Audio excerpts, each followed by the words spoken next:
Muy buenos días, familia. Aquí seguimos un día más, una mañana más de viernes para seguir compartiendo y estudiando la bendita y la poderosa palabra de nuestro buen Dios. Vamos a detenernos en esta ocasión en el versículo 61 del Evangelio de Mateo capítulo 26, que así nos dice la palabra del Señor. Mateo 26, 61 dice que dijeron, este dijo, puedo derribar el templo de Dios y en 3 días reedificarlo. Ayer jueves veíamos cómo en esta reunión, donde allí estaban, pues los principales sacerdotes, los ancianos y todo el concilio estaban allí con el fin de buscar algún testimonio para entregar a Jesús a la muerte, y empezaron a llamar a muchos testigos falsos, pero qué casualidad, ¿no? Ninguno tenía nada que decir en contra del Señor, hasta que al final vinieron 2 que sí dijeron algo.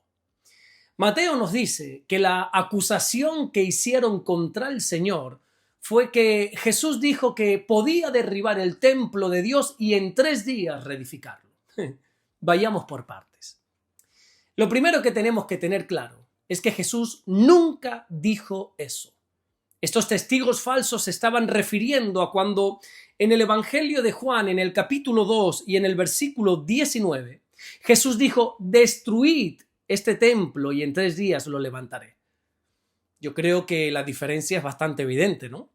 El Señor dijo, destruid este templo. Sin embargo, estos 2 testigos falsos dijeron que Jesús dijo que él mismo podía derribar el templo de Dios. ¿Te das cuenta? Con una sola palabra alteraron completamente el sentido de lo que Jesús dijo. Lamentablemente, esto sucede mucho cuando algún rumor empieza a transmitirse de boca en boca. Por eso tenemos que tener mucho cuidado cuando nosotros repetimos las palabras de otra persona. Proverbios capítulo 18, versículo 8 dice que las palabras del chismoso son como bocados suaves y penetran las entrañas. Es decir, el chisme muchas veces no está compuesto únicamente de mentiras completas. No. Puede ser que contenga partes verdaderas, pero se presentan de una manera totalmente malintencionada. Aquí el problema no era la falta de información, no, aquí el problema era la mala intención. Aquellos testigos probablemente habían escuchado algo relacionado con aquella declaración de Jesús, de lo que dijo del templo, pero el problema fue que ellos ya habían decidido cómo querían utilizarla. Ellos no estaban buscando entender a Jesús, no, ellos estaban buscando condenar a Jesús. Y cuando una persona escucha con mala intención, pues ya no hay nada que hacer. Ya créeme que hasta las palabras más puras ya van a ser mal interpretadas, van a ser interpretadas de la peor manera. Hay personas que no escuchan para comprender, sino que simplemente están alertas, están escuchando para poder encontrar un error. Y eso fue lo que estaban haciendo aquí con Jesús. Da igual de qué hablase el Señor, da igual, porque sus enemigos estaban buscando constantemente alguna expresión que pudieran utilizar en su contra. Mira, en el Evangelio de Lucas, en el capítulo 11 y en los versículos 53 y 54, se habla de una actitud semejante cuando dice que comenzaron a estrecharle en gran manera y a provocarle para que hablase de muchas cosas, acechándoles y procurando cazar alguna palabra de su boca para acusarle. Por eso debemos cuidarnos no solamente de lo que decimos, sino que también debemos cuidar la manera en la que escuchamos. El Evangelio de Lucas, en el capítulo 8 y en el versículo 18, dice, mirad pues cómo oís. Y para oír bien se necesita tener un buen corazón, porque cuando el corazón está corrompido, incluso las palabras correctas van a ser interpretadas de una manera incorrecta. Por eso dice la Biblia, un versículo muy interesante que se encuentra en la carta de Tito, en el capítulo 1 y en el versículo 15, que todas las cosas son puras para los puros, pero para los corrompidos, para los incrédulos, nada le es puro. Estos 2 falsos testigos presentaron a Jesús como alguien que quería destruir el templo de Dios. Sin embargo, esto era totalmente falso. Recordemos que el propio Señor Jesucristo purificó el templo cuando en el Evangelio de Juan, en el capítulo 2 y en el versículo 16, dijo: no hagáis de la casa de mi Padre una casa de mercado. También en otra ocasión, en este caso en el Evangelio de Mateo, en el capítulo 21 y en el versículo 13, Jesús dijo que la casa, o sea, su casa, el templo, tenía que ser llamada casa de oración. En todo momento Jesús respetó el templo y trató de limpiarlo de toda corrupción, de toda actitud de pecado. Sin embargo, sus enemigos estaban presentando a Jesús como un destructor. Mira, esto es una estrategia tan frecuente de la mentira. Esa es la estrategia de presentar al que quiere corregir como si quisiera destruir. Es que esto es siempre lo mismo. Aquellos que habían profanado una y otra vez el templo, ahora estaban acusando a Jesús de que era él el que lo quería destruir. Esto es siempre lo mismo. Esto me hace recordar al profeta Elías cuando él vivió algo muy similar. Cuando el rey Acab, ¿verdad?, se encontró con él, con el profeta, le dijo en el primer libro de los Reyes, en el capítulo 18 y en el versículo 17, ¿eres tú el que estás turbando a Israel? Acab presentó a Elías como el causante de todos los problemas de la nación, una sequía que había ahí terrible. Pero Elías le respondió en el versículo siguiente: ¿yo? No, perdona, yo no he turbado a Israel, eres tú quien lo ha hecho. Eres tú y tu casa, la casa de tu padre, dejando los mandamientos del Señor. ¿Te das cuenta? El verdadero responsable del pecado estaba acusando al hombre que estaba intentando corregirlo. Y esto es lo que se estaba haciendo aquí con Jesús. Hermano, ya todos sabemos que Jesús no quería destruir el templo. Jesús simplemente quería limpiar aquello que los hombres habían corrompido. El Señor no estaba en contra de la casa de Dios, parece mentira.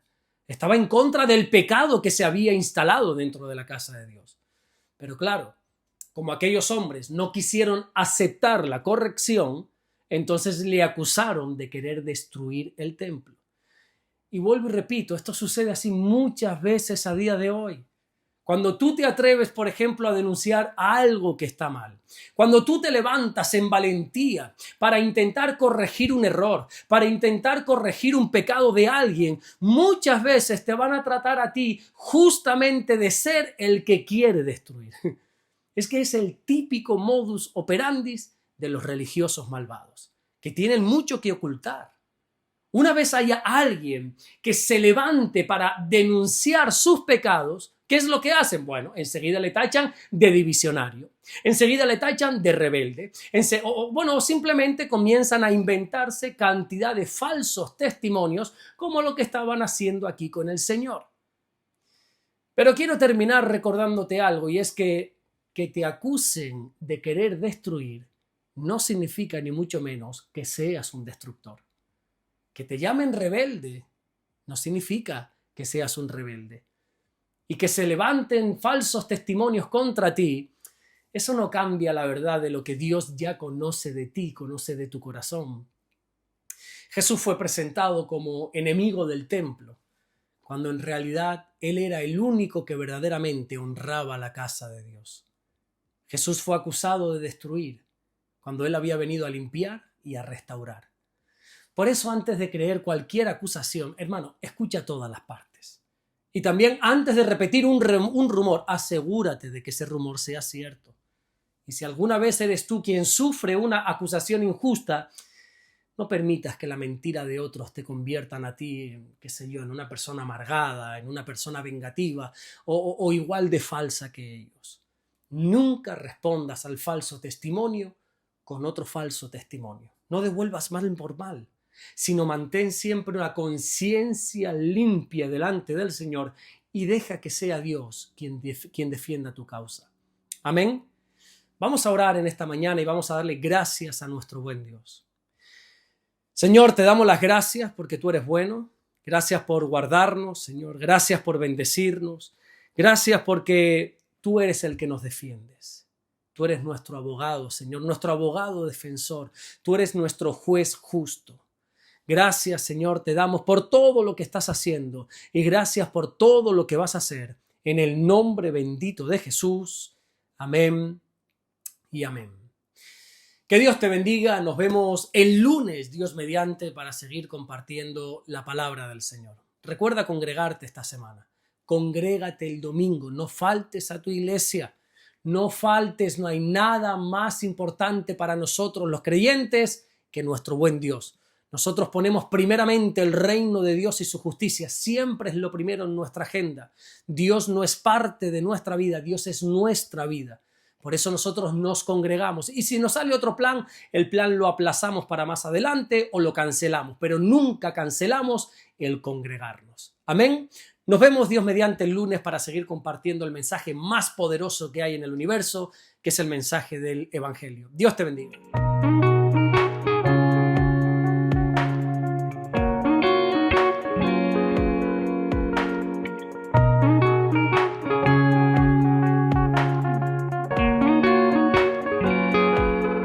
Descubre Caminando en Amor y Verdad del pastor Alberto Ares. 50 lecciones prácticas para tu vida diaria, basada en las cartas del apóstol Juan. Aprende a caminar en luz y enfrentar el pecado y fortalecer tu fe con un lenguaje cercano y real. Consíguelo hoy mismo en Amazon.